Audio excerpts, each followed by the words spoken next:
Hey, good afternoon. Pretty exciting day. For the first time in a long time, Chamber 7 will be back on stage as a feature. I will be joining the rest of the artists and at the Dancin Crepe, 68 Pryor Street, near the Underground, for the latest edition of the Brunch Flow. I hope you'll be there to join me. The show starts at 3 o'clock. Looking forward to seeing everybody in the building. Check it out.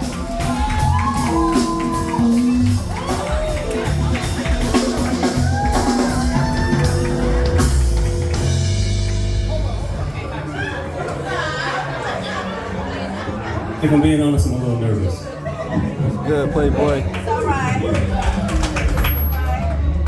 Take your time. Matter of fact, during that 45 minutes through Atlanta traffic it took for me to make this appearance, I was struggling to compose myself, so none of y'all in here would think that I was a virgin at this. I'm talking nervous like N-E-R-V. Well, I'm pretty sure you already know how to spell it. I got sweat escaping out of my pores like my body was a prison yard and running down my face like your grandmother's pot cover. You understand? I'm talking about nervous like I was caught in the back holding hands with masses though. I don't know why, I don't think I should be. In front of the mirror, my friends, and even my family, I practiced this particular piece repeatedly, so logic dictates that this should be easy, and I should be used to this. Trying to ignore the feeling all these Bruce Lee butterflies that keep kicking down the walls of my insides, but it's useless. You see, I'm not nervous because I'm afraid of stumbling over a word or two. I'm not nervous because my actions may appear to be too hostile. My hostile intentions are merely an act of defiance against our reliance on the traditionalist, captive ignorantism. You see, I'm actually nervous because my concentration is not on this performance. I got a message that I hope I'm worthy enough to spit that will wake the consciousness of so many that have remained dormant. So with content, consideration, and common sense resuscitation, all that takes precedence over the level of public acceptance. Wait. Oh, sorry. All that takes precedence. Oh my. It's my heartbeat. It's kind of high. Can't believe I still get that nervous, but moments before my presence was ever requested to a stage, I remember hearing this one cat way off in the back tell me that if I'm that nervous, then I'll always have it. So now I learned to accept it, knowing that being nervous means that I'm finally getting through.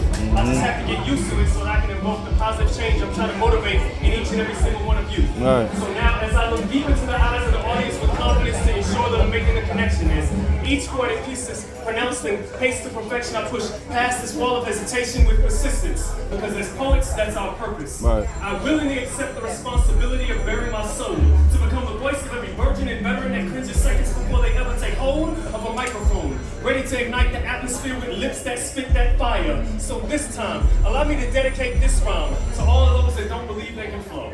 Don't think their work is good enough to show, but just need someone like us to brave stages just to let you know that no matter who you are, whether newcomer or superstar, each and every single one of us has always felt nervous. Right. Yeah. I want to thank all my friends who came out today. Appreciate y'all.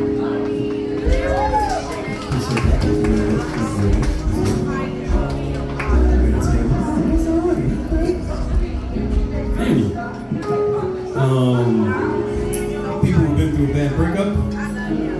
Some of y'all are lying. I got it. It's cool.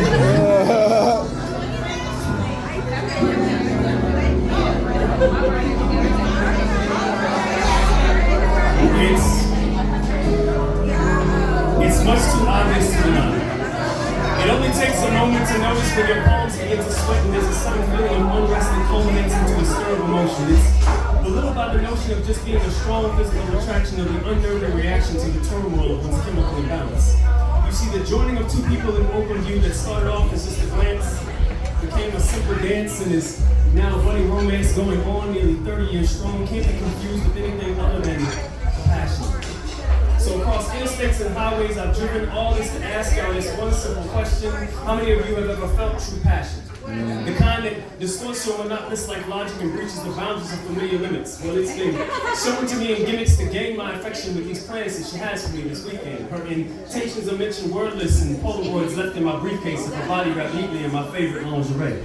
A mid-afternoon phone call quickly becomes my extended lunch break, so now I'm speeding away from my workplace, nearly 90 miles an hour down the twisty red roads that lead to this level because I'm kind of in a rush to prove how much I love her. Informal greetings are preceded with kisses that seem never ending by the hour. So now I'm stepping into the shower with her with no concern for the damage done to expensive clothing. I'm separating waters like Moses, so now it's only our hearts that remain the closest. So with naked flesh pressed firmly against warm breast, she dries the tears that rain down my face from last love's lost pain. Her focus on my existence completes this one minus ribcage. And upon my soul's cavity, she leaves the residual medication for remaining bitterness as I return for this prescription refilled by my own free will. As she sends chills up my spine that could freeze time. Seconds spent with her are cherished like conquered feats of daily destiny. As I, her Adonis, she my Venus Nefertiti holds the keys to my heart without need for Cupid's arrow. Can anybody in this room tell me is it true? Are his eyes on this young sparrow? Because just to be near her is exactly, it's indescribable. Glistening beads of sweat reflect the images of my soul seduction as it dances upon her internal romance and manifests the sweetest sensations to my lips and the softest textures to my hands. I am consuming her essence with the relentlessness of despising the anticipation of her prolonged absence. But this heart made fonder, I secretly admire her physique and the hue of the Frigidaire's cold stare by holding its door open for just one more moment. But this kind of passion is so illogical that if I were ever forced to let go, then my desire for her will only continue to grow. So with folded lower lip on the teeth, I'm clenching tightly to the sheets as I visualize with closed eyes as moaning notes rise to ripple eardrums to summon the creation of our eternal covenant as one. So again, I'm asking if anybody in this room has ever felt that kind of passion, because if you haven't, I'm just praying that one day, someday, maybe you can feel what I've obviously only been able to dream.